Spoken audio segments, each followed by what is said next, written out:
morning to you all students. Today we are going to discuss about the chapter number 9 of science class 10th, heredity and evolution. आप लोग सभी साथ के साथ note बनाते चलें और ध्यान से समझें, ठीक है। तो देखते हैं चलिए कि क्या होता है। सबसे पहला जो हम इस चैप्टर में टर्म डिफाइन करते हैं वह है आपका हेरिडिटी। तो चलिए देखेंगे हेरिडिटी क्या होता है। हेरिडिटी में बता दूं आपको कि ये शो करता है कि किस तरीके से आपके जो कैरेक्टर है पेरेंट्स के वो ट्रांसफर होते हैं प्रोजनी में। तो हम जो इसकी डेफिनेशन लिखते हैं हम वो लिखते हैं the process of transfer of characters from the parents to offspring is known as heredity. सभी लिखिए जल्दी से। The process of transfer of characteristics from parents to offspring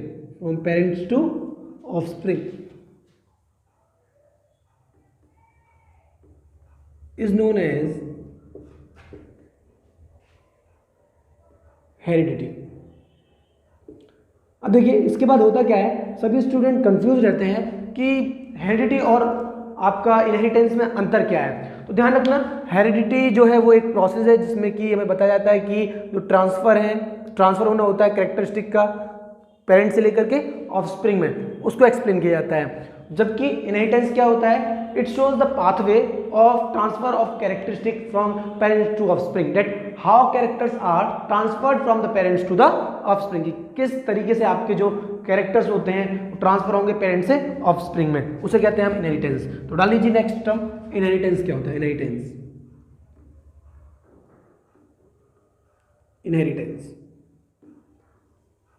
तो लिख लीजिए बेटा इसमें the pathway of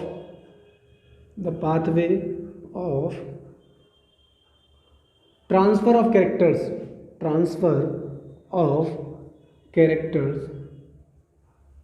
from parents to offspring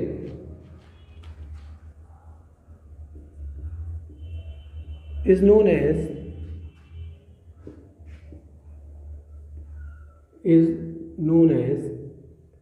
inheritance. इसे हम इनहेरिटेंस बोलते हैं, ठीक है। इन अदर वर्ड्स आप ये भी कह सकते हो कि it shows how characters are transferred from parents to offspring.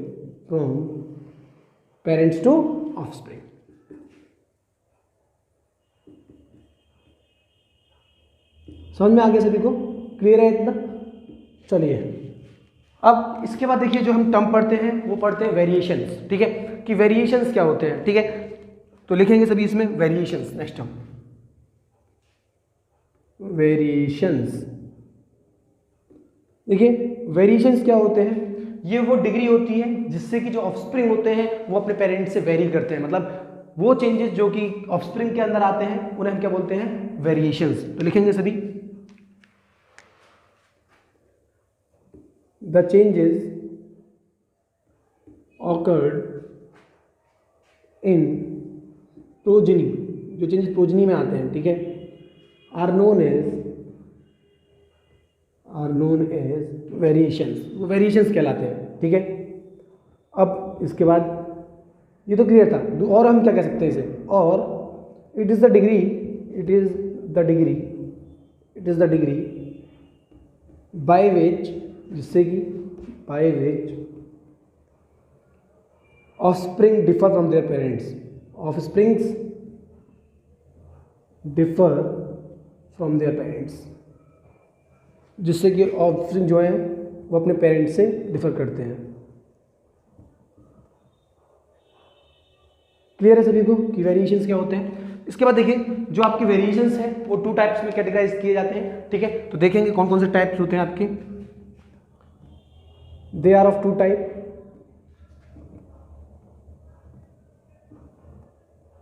ठीक है। अभी हम इन्हें डिफ्रेंशिएट करके पढ़ेंगे, ठीक है। मैं इन्हें आप डाल देता हूं मैं यहाँ पे कौन कौन से होते हैं। First one is your somatic variations, somatic variations, and the other one, second one is your gametic variations. ध्यान से समझेंगे ये होते क्या है। देखिए सोमेटिक वेरिएशंस जो होते हैं वो सेल के अंदर होकर होते हैं, ठीक है, बॉडी सेल्स के अंदर, जबकि जो गैमेटिक वेरिएशंस होते हैं वो किसके अंदर आते हैं, गैमेट्स के अंदर। सभी पहला पॉइंट लिखेंगे इसका, they occurs in body cell, they occurs in body cells, ठीक है। तो those variations which takes place inside the body cells are known as somatic variations. जबकि आपको गैमेटिक वेरिएशंस कौन से होते हैं, those variations which takes place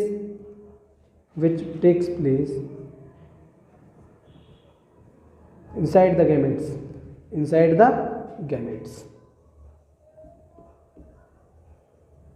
वे कहलाते हैं आपके गैमेटिक वेरिएशंस। क्लियर हो गया इतना। अब इसके बाद सेकंड पॉइंट्स देखेंगे। जो सोमेटिक वेरिएशंस होते हैं वो हमें हमारे एनवायरनमेंट से मिलते हैं। चलो मैं एग्जांपल लेके समझाता हूँ। देखिए क्या होता है कि सपोज करो मैं चल के जा रहा हूँ, ठीक है, रोड क्रॉस कर रहा हूँ और मैंने कोई वाहन नहीं देखा, वो मुझे पीछे से ठोक गया, ठीक है, तो पहुँच गया भाई मैं तो ऊपर, ठीक है, नहीं ऊपर नहीं पहुँचाना है भाई, एग्जाम्पल दे रहा हूँ, तो फिर हाथ पैर तोड़ लो। तो सपोज करो क्या हुआ कि मेरा हाथ टूट गया, ठीक है, और अब क्या होता है कि अब मेरा हाथ टूट गया तो इसका मतलब ये नहीं है कि भाई जो मेरे बच्चे होंगे वो भी बिना हाथ वाले होंगे, क्योंकि ये जो चेंज है वो किस में आया है, बॉडी सेल में आया है, ठीक है, और मुझे कहाँ से मिला है, एनवायरनमेंट से मिला है। तो हमारे पास हमको इससे 3 पॉइंट मिले, देखेंगे कौन कौन से। एक तो मैंने बताया है कि इस बॉडी सेल के अंदर है, ठीक है, प्लस दूसरी चीज़ मैंने आपको ये बताई कि ये जो है प्रोजेनी में ट्रांसफर नहीं होंगे। जरूरी नहीं है कि भाई मेरे हाथ टूटा हुआ है तो मेरे बच्चों का भी हाथ टूटा हुआ होगा, ठीक है। तीसरी चीज़ क्या बताई थी मैंने कि ये हमें अपने सराउंडिंग से मिलते हैं। तो लिखेंगे हम they are acquired from surroundings। हम इनको अपनी सराउंडिंग से एक्वायर करते हैं, ठीक है। जैसे कि इक्वेटोरियल रीजन में पाए जाने वाले लोगों का कलर डार्क होता है, जबकि आपके पोलर रीजन्स में पाए जाने वाले लोगों का कलर फेयर होता है, ठीक है। उस सेल के अंदर चेंजेस है, जबकि इनमें क्या होता है, ये जो है आपके एक्वायर किए जाते हैं फ्रॉम द पेरेंट्स, ठीक है। They are acquired from the parents, they are acquired नहीं लिखते हैं इसमें लिखते हैं inherited, they are inherited from the parents,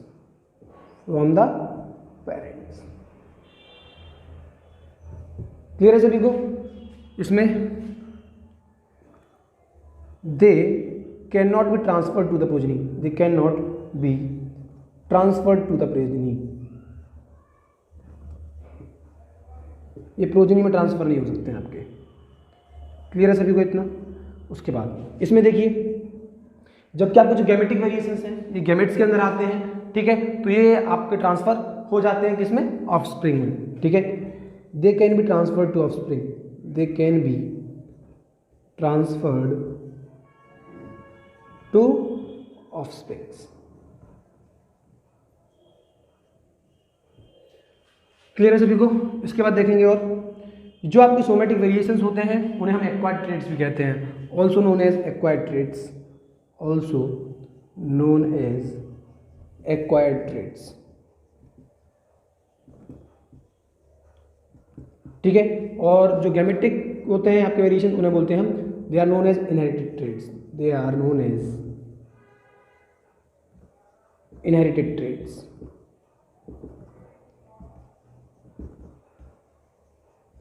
इतने टर्म्स सभी को क्लियर हो गए, ठीक है। तो जल्दी से फटाक से इसके स्क्रीनशॉट ले लीजिए, फिर आगे के टर्म्स पढ़ते हैं। ले लिया स्क्रीनशॉट, चलो तो फिर देखते हैं अभी आगे के टर्म्स आपके इस चैप्टर के।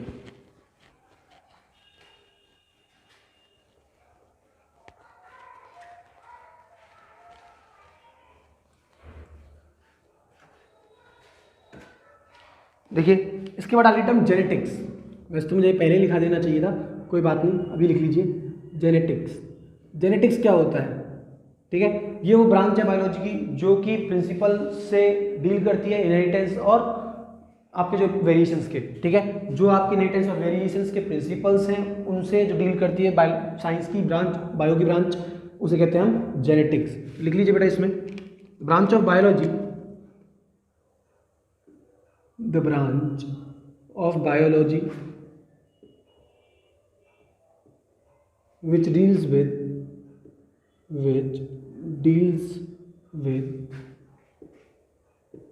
principle of inheritance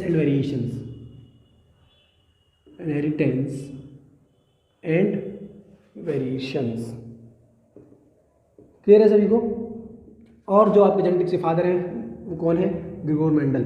ठीक है, ग्रिगोर मेंडल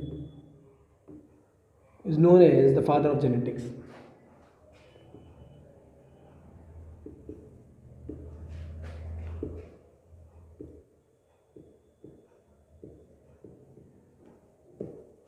इतना क्लियर हो गया। इसके बाद देखिए हम पढ़ते हैं आपका किस चीज़ के बारे में? मेंडेलियन थ्योरी के बारे में। ठीक है, कि भाई जो मेंडल ने जो आपको लॉ दिए थे, ठीक है, इनहेरिटेंस के, वो क्या दिए थे, तो सभी डाल लेंगे अभी। Mendel law of inheritance, Mendel's law of inheritance. अभी डायरेक्टली हम लॉस पे नहीं चलेंगे, ठीक है, इससे पहले के टर्म्स पढ़ेंगे इसमें हम पहले। ठीक है, मेंडल ने बहुत सारी थ्योरीज प्रपोज की थी। ठीक है, Mendel proposed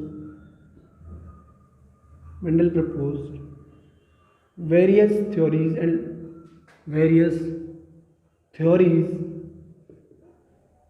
and laws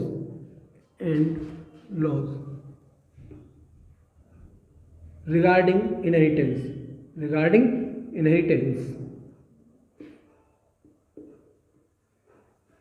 He worked on, उसने काम किया था, he worked on garden pea. इस पर काम किया था उसने, garden pea, also known as Pisum sativa.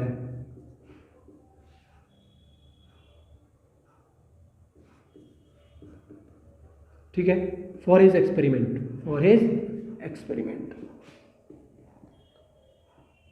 अब भाई कभी कभी सवाल आ जाता है कि उसने पी प्लांट को या गार्डन पी को ही क्यों चूज किया, तो सभी लिखेंगे, ये डाल लीजिए heading, why Mendel choose P plant, why Mendel choose P plant. तो देखिए इसमें क्यों चूज किया था, क्योंकि देखिए जो आपका पी प्लांट होता है, ठीक है, वो सेल्फ पॉलिनेटिंग स्पीसीज होती है। ठीक है, it is self pollinating species,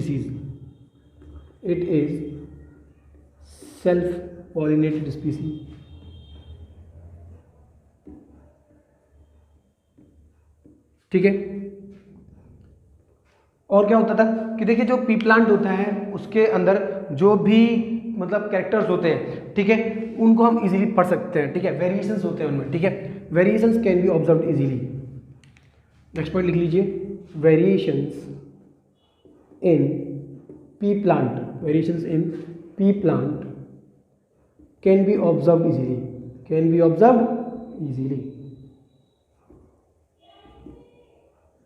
ये भी क्लियर हो गया सभी को।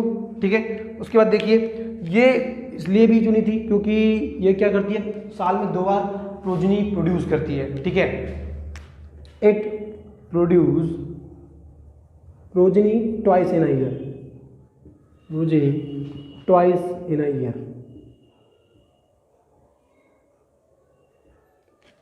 ठीक है, और फोर्थ पॉइंट हम इसके वेरिएबल कैरेक्टर्स लिख सकते हैं। ठीक है, इट्स वेरिएबल कैरेक्टर्स आर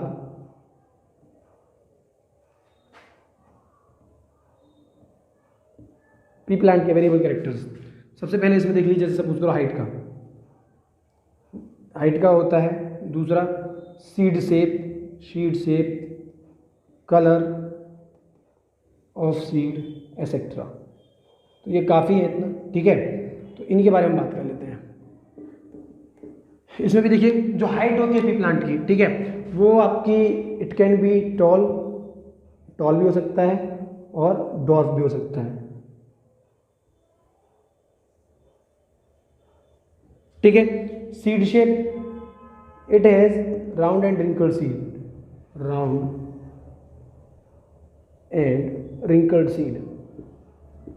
उसमें राउंड और रिंकल्ड सीड पाई जाती है।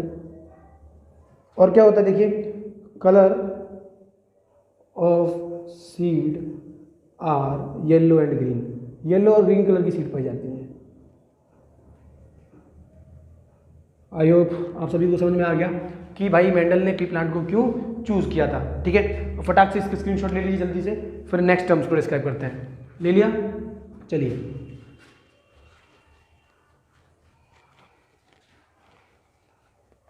इसके बाद देखिए जो हम पढ़ते हैं वो पढ़ते हैं इसके बारे में कि आपको डोमिनेंट और रेसेसिव ट्रेट्स क्या होते हैं। ठीक है, अब डोमिनेंट और रेसेसिव ट्रेट्स पर पहुंचने से पहले हम यहाँ पे डिफाइन करेंगे किसको, जीन को। सबसे पहले आप लिखिए जीन। अब जीन को समझने के लिए देखिए किस तरीके से समझेंगे जीन को। सपोज करो ये आपका सेल है, ठीक है, ये सेल हो गया, ये उसका न्यूक्लियस हो गया। ठीक है, अब सेल के न्यूक्लियस के अंदर थ्रेड लाइक स्ट्रक्चर्स पाए जाते हैं। कैसे, आपके थ्रेड लाइक स्ट्रक्चर्स, ठीक है, जिनको कि हम क्या बोलते हैं, क्रोमोसोम्स। क्या बोलते हैं, क्रोमोसोम्स। ठीक है, ये जो क्रोमोसोम्स होते हैं ये बने हुए होते हैं आपके किस चीज़ के, डीएनए प्लस प्रोटीन के। ठीक है, और इन डीएनए पर एक फंक्शनल फ्रेगमेंट्स होते हैं। क्या होते हैं, फंक्शनल फ्रेगमेंट्स। ठीक है, और उन फंक्शनल फ्रेगमेंट्स को कहा जाता है जीन। ठीक है, ये परमानेंट कैरेक्टर्स कैरी करते हैं। क्या कैरी करते हैं, कैरेक्टर्स। ठीक है, और ये आपका जो डीएनए होते हैं वो आपकी इनहेरिटेंस की जो इन्फॉर्मेशन होती है, ठीक है, उसे कैरी करते हैं। They carry information of inheritance,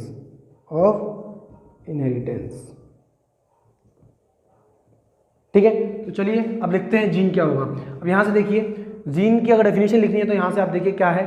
ठीक है, तो आप लिखेंगे they are the functional fragments of DNA which carry the genetic information, जो कि क्या कैरी करते हैं, जेनेटिक इंफॉर्मेशन कैरी करते हैं। ठीक है, लिखेंगे सभी, they are the functional fragments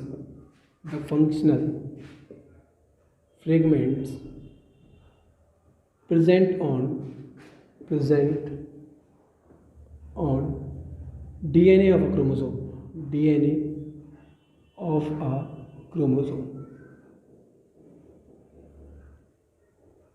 clear है सभी को कि भाई जो जीन होते हैं वो फंक्शनल फ्रेगमेंट्स होते हैं।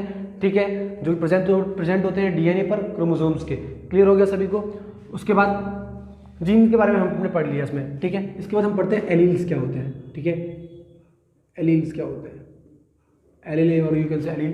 ठीक है, देखिए ये क्या होते हैं, स्लाइटली डिफरेंट फॉर्म होती है जीन की। सभी लिखेंगे पहले, they are the slightly different form of gene, they are the slightly different form of gene, slightly different form of genes that code for individual trait, और ये परमानेंट किसी एक इंडिविजुअल ट्रेट के लिए कोड करते हैं। ठीक है, इंडिविजुअल ट्रेट। समझ में आ गया सभी को। देखिए ये दोनों मिलकर के कहलाएंगे आपके जीन। ठीक है, खाली टी की बात करूं तो ये टॉलनेस को रिप्रेजेंट करता है। ठीक है, तो ये हो गया एलील। क्लियर है सभी को। अब इसके बाद देखिए हम क्या पढ़ते हैं, dominant traits and recessive trait. तो डाल लीजिए सभी, डोमिनेंट ट्रेट।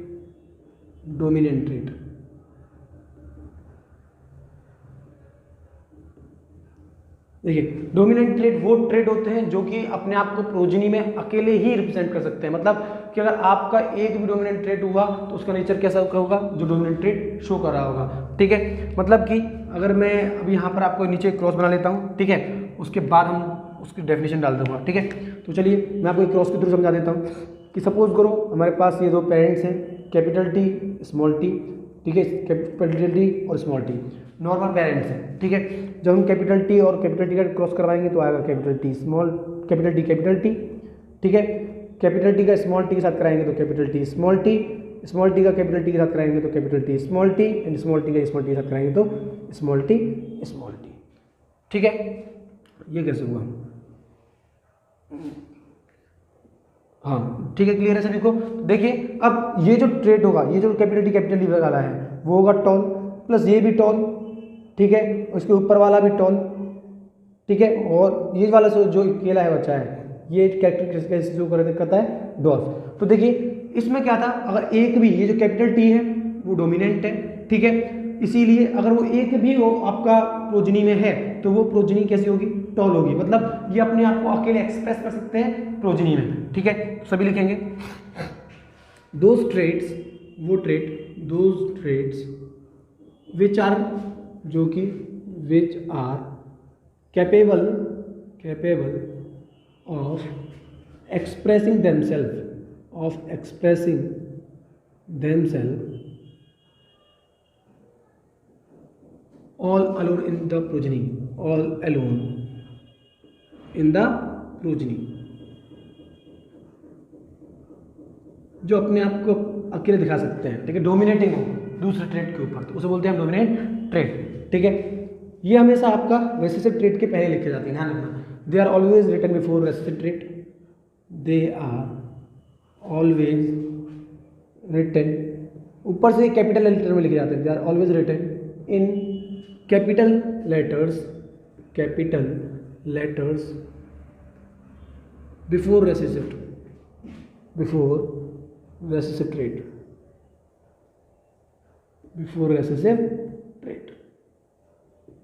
क्लियर हो गया इतना सभी को। अब देखिए डोमिनेंट ट्रेड भी कर दिया हमने यहाँ पे, उसके बाद देखते हैं रेसेसिव ट्रेड क्या होते हैं आपके, ठीक है। रिसेसिव ट्रेड, देखिए रिसेसिव ट्रेड क्या होते हैं, वो ट्रेड जिनको खुद को शो करने के लिए, ठीक है, ऑफस्प्रिंग में खुद को शो करने के लिए अपने जैसे ही एक और सिमिलर पार्टनर की जरूरत होती है, उसे बोलते हैं रेसेसिव ट्रेड। जैसे आपको यहाँ पे दिया स्मॉल टी, तब वो डॉर्फनेस दिखा रहा है। दो कैरेक्टरिस्टिक थे इसमें, एक टॉलनेस का और एक डॉर्फनेस का, ठीक है।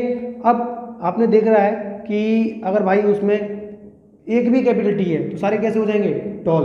अगर एक भी उसमें कैपिटल टी है तो कैसा होगा, टॉल। और डॉर्फ होने के लिए उसे दोनों क्या चाहिए, स्मॉल टी चाहिए, ठीक है। तो जो आपको हमेशा खुद को रिप्रेजेंट करने के लिए प्रोजनी में जिन्हें अपने ही जैसे हूबहू एक और कंपेनियन की जरूरत पड़ती है, उन्हें बोलते हैं हम रेसेसिव ट्रेड। तो लिखेंगे सभी those trades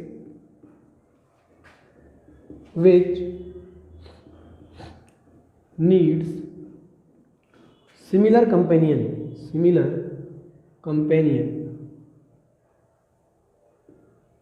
to represent themselves, to express themselves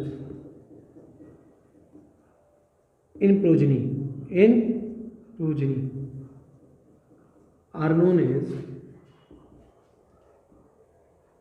recessive traits. जब डोमिनेंट ट्रेड्स आपके भाई रेसेसिव ट्रेड्स आगे लिखे जाते हैं तो ऑब्वियसली बात है ये हमेशा कहाँ लिखे जाते हैं, पीछे। तो लिखेंगे हम दे आर प्लस ये स्मॉल लेटर्स में लिखे जाते हैं, they are written in small letters behind, और you can say small letters after the dominant traits, dominant traits के बाद लिखे जाते हैं। आई होप आप सभी को समझ में आ गया डोमिनेंट और रेसेसिव ट्रेड्स क्या होते हैं, ठीक है। इसके बाद जो हम बात करते हैं वो करते हैं आपका किस चीज़ की, मोनोहाइब्रिड क्रॉस की। सभी डालेंगे नेक्स्ट मोनोहाइब्रिड क्रॉस।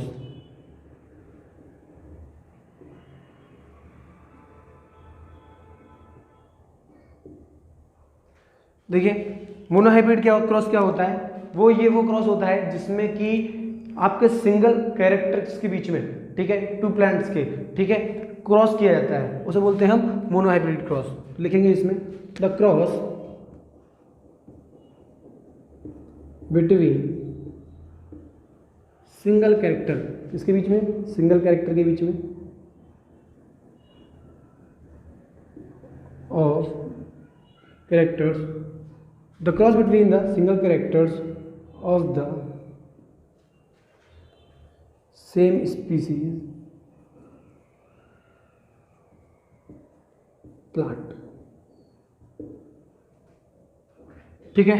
तो जहां पर आपका क्रॉस होता है between the single characters of the same species of the plant, ठीक है, यू कैन से पी प्लांट, क्योंकि इसे मेंडल ने दिया था, उन्होंने किसका यूज किया था, पी प्लांट को, ठीक है। उन्होंने क्या किया था, सबसे पहले F1 जनरेशन ली थी, मैं आपको बना करके दिखा देता हूँ यहाँ पर। सबसे पहले तो पेरेंट्स, ठीक है, उन्होंने जो पेरेंट्स लिए थे ठीक है, वो कैसे लिए थे, आपके प्योर कंडीशन वाले लिए थे, ठीक है, कि completely tall into completely dwarf, ठीक है। जब इसको क्रॉस किया जाता है, देखिए इस कैपिटल टी के साथ ये वाला स्मॉल टी मिला तो कैपिटल टी स्मॉल टी, इसके साथ ये मिला तो कैपिटल टी स्मॉल टी, ठीक है, ये इस वाले के साथ मिला तो कैपिटल टी स्मॉल टी, और ये वाला इसके साथ मिला तो कैपिटल टी स्मॉल टी, ठीक है। मतलब इसके सारे जो मेंबर्स थे वो कैसे थे आपके टॉल, ये भी टॉल, ये भी टॉल, ये भी टॉल, ठीक है, और ये भी टॉल। क्लियर है सभी को। अब उसके बाद देखिए ये थी आपकी F1 जनरेशन, कौन सी जनरेशन थी, F1 जनरेशन, ठीक है। उसके बाद देखते हैं, और ये आपका जो F1 जनरेशन का है, यहाँ पे सेल्फ पॉलिनेशन किया गया, उनका सेल्फ पॉलिनेशन किया गया, ठीक है, सेल्फ पॉलिनेशन करवाया उनका। सेल्फ पॉलिनेशन करवाने के बाद हमें दिख रहा है कि F1 जनरेशन का जब हमने सेल्फ पॉलिनेशन करवाया कैपिटल टी स्मॉल टी का कैपिटल टी स्मॉल टी के साथ, ठीक है, तो यहाँ पर आपके सारे जो पेरेंट्स दो जो हैं वो आपके कैपिटल टी जो 3 है वो टॉल हैं और एक क्या है डॉर्फ है, ठीक है। तो इस तरीके से आपको शो किया जाता है मोनोहाइब्रिड क्रॉस, ठीक है। और ये जो थी ये है आपकी F2 generation, F2 generation. Clear है सभी को, समझ में आ गया मोनोहाइब्रिड क्रॉस क्या होता है। इसके बाद जो हम लिखते हैं, देखिए वो क्या लिखते हैं सभी समझेंगे ध्यान से।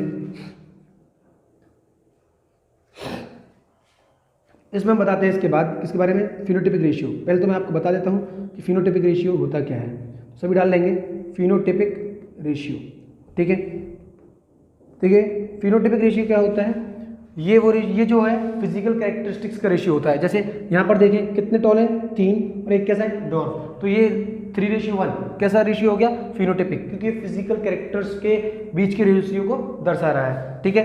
तो फिर हम इसमें लिखते हैं those the ratio between the physical characters, between the physical characters, physical characters of an offspring, of an offspring। इसके बाद नेक्स्ट देखेंगे फिनोटिपिक रेशियो हो गया। इसके बाद जीनोटिपिक रेशियो क्या होता है, next one is your genotypic ratio.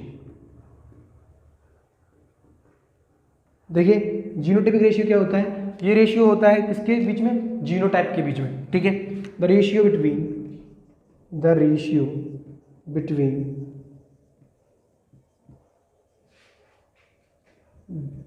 genetic order of offspring, ठीक है। मतलब जैसे कि देखिए ये ऑर्डर क्या है इनका, देखिए एक कैपिटल टी कितने हैं, एक कैपिटल टी स्मॉल टी कितने हैं, 2, और कैपिटल टी स्मॉल टी कितने हैं, 1। तो इनका जो रेशियो है 1:2:1, ठीक है, वो क्या हो गया इसका जीनोटिपिक रेशियो। तो चलिए हम मोनोहाइब्रिड क्रॉस का फिनोटिपिक और जीनोटिपिक रेशियो लिख देते हैं, सब डालेंगे पहले। इसका फिनोटिपिक रेशियो क्या होता है, देखेंगे फिनोटिपिक रेशियो आपका मोनोहाइब्रिड क्रॉस का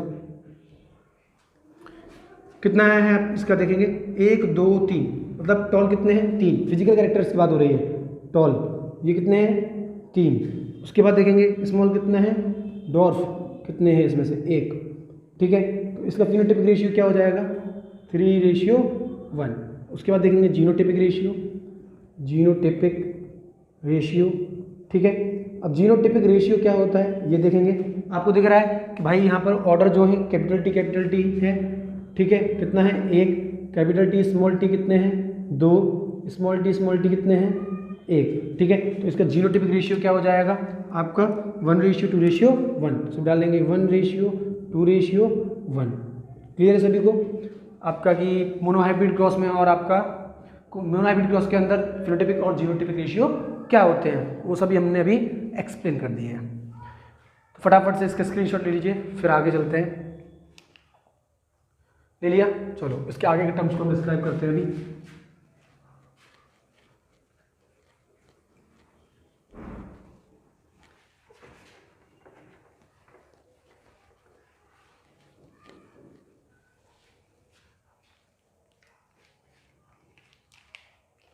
देखिए इसके बाद हम बात करते हैं होमोजाइगस कंडीशन की, होमोजाइगस कंडीशन,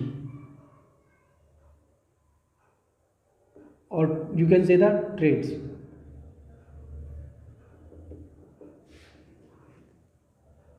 दूसरा हेट्रोजाइगस कंडीशन, हेटेरोजाइगस कंडीशन और ट्रेड्स, कंडीशन और ट्रेड्स। देखिए होमोजाइगस की जगह आपको प्योर लिखा हुआ मिल सकता है, तो कंफ्यूज ना हो, ठीक है। होमो का मतलब होमोजाइगस में हम प्योर कंडीशन में मिल सकती है आपको लिखी हुई, ठीक है, और प्योर ट्रेड्स। अब देखेंगे होमोजाइगस आपके जो ट्रेड्स हैं वो कौन से होते हैं, ठीक है। जब आपका ऑफस्प्रिंग या तो कंप्लीटली उसके अंदर जो एलील्स हैं वो कंप्लीटली या तो डोमिनेंट हो या फिर कंप्लीटली रेसेसिव हो, तब वो आपकी क्या कहलाती है, होमोजाइगस कंडीशन। यानी कि या तो अगर वो टॉल है तो दोनों उसमें कैसे होनी चाहिए, कैपिटल टी, या अगर डॉर्फ है तो दोनों कैसे होनी चाहिए, स्मॉल टी, ठीक है। तो ऐसी कंडीशन को हम क्या बोलते हैं, होमोजाइगस कंडीशन, ठीक है। सभी लिखेंगे द कंडीशन और traits which have both the similar alleles,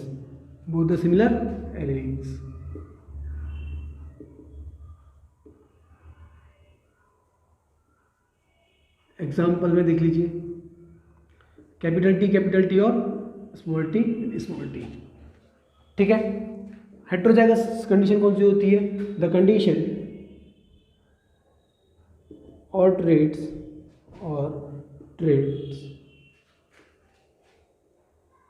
which have dissimilar pair of gene,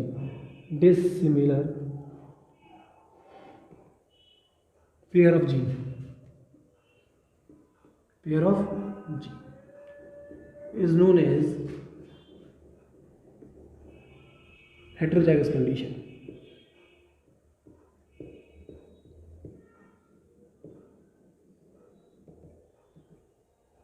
clear है सभी को इतना कि आपके हेट्रोजाइगस कंडीशंस कौन सी होती है।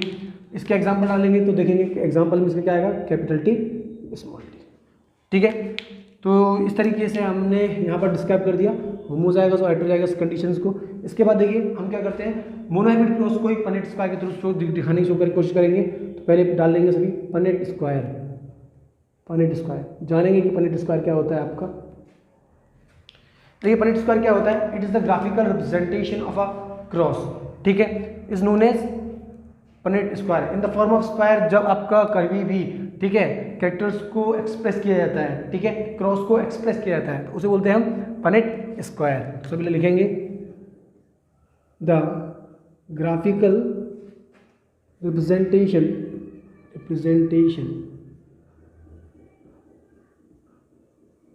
of a cross in the form of square,